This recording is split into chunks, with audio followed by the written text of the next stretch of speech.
దేవుడు ప్రేమామయుడే, కానీ ఆయనకి పౌరుషం ఎక్కువ, ఆయనకి రోషం ఎక్కువ.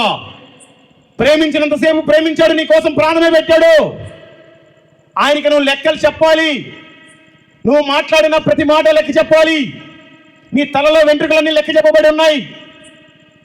నువ్వు వేసే ప్రతి వేషానికి ఆయనకి లెక్క చెప్పాలి. ఎవరు చూడట్లేదు అనుకుంటున్నావు? నీ రహస్య పాపాలు మొత్తం తీర్పు దినాన అక్కడ చూపిస్తాడని ఆయన. యేసు ప్రభు ఒకసారి భూమి మీదకి వచ్చి మన కోసం ప్రాణం పెట్టి ఆయన తిరిగి 3వ రోజులు లేచి నేను మరలా వస్తాను అని చెప్పి యేసు ప్రభు వారు వెళ్ళిపోయారు. తెలుసు కదా? మరి యేసు ప్రభు నా కోసం ఈ భూమి మీదకి మరలా రాబోతున్నాడు అన్నోళ్ళంతా ఒకసారి చేతులు ఎత్తండి. Praise the Lord. మీరంతా భ్రమలోనే ఉన్నారు.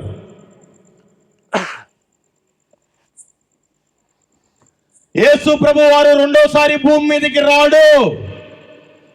యేసు ప్రభు వారు 2 సార్లు వస్తారు.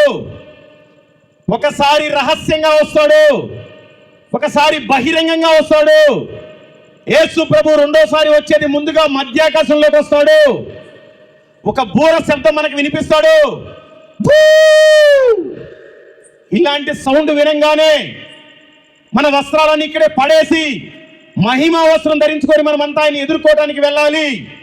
వెళ్ళిపోతే మంచిది, వెళ్ళకపోతే నీకు భయంకరమైన శ్రమలు రాబోతున్నాయి.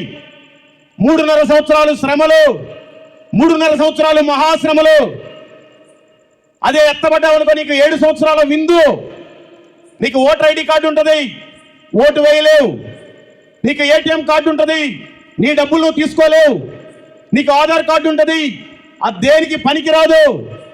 నిన్ను చాలా చిత్రహింసలకు గురి చేయబోతున్నారు భూమి మీద. అందుకని ఆయన రాకడలో మనం ఎత్తబడాలి.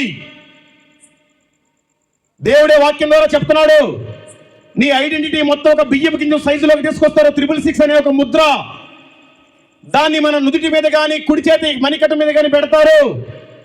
అది చూపిస్తేనే ఇప్పుడు మనం Google pay, phone pay scan ఎలా చేస్తాం అలా చేస్తేనే మనకి టికెట్ వస్తుంది. అది చూస్తేనే మన డబ్బులు మనకు వస్తాయి. అది చూపిస్తేనే మన పింఛన్ మనకు వస్తుంది. అది చూపిస్తేనే మన రేషన్ మనకు వస్తుంది. అది చూపిస్తేనే మనం ఎక్కడికైనా ప్రయాణం చేయగలం. బైబిల్ గ్రంథం చెప్తుంది, ఆ ముద్ర నువ్వు వేయించుకోవద్దు అని చెప్తుంది. ఆ ముద్ర వేయించుకుంటే నీకు పరలోకంలో అవకాశం లేదు. ఆ ముద్ర వేయించుకోకపోతే ఈ భూమి మీద బ్రతకలేవు. అలాంటి భ్రష్టు పట్టిన రోజులు రాబోతున్నాయి.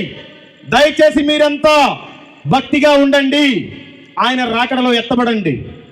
7 సంవత్సరాల గొర్రెపిల్ల విందు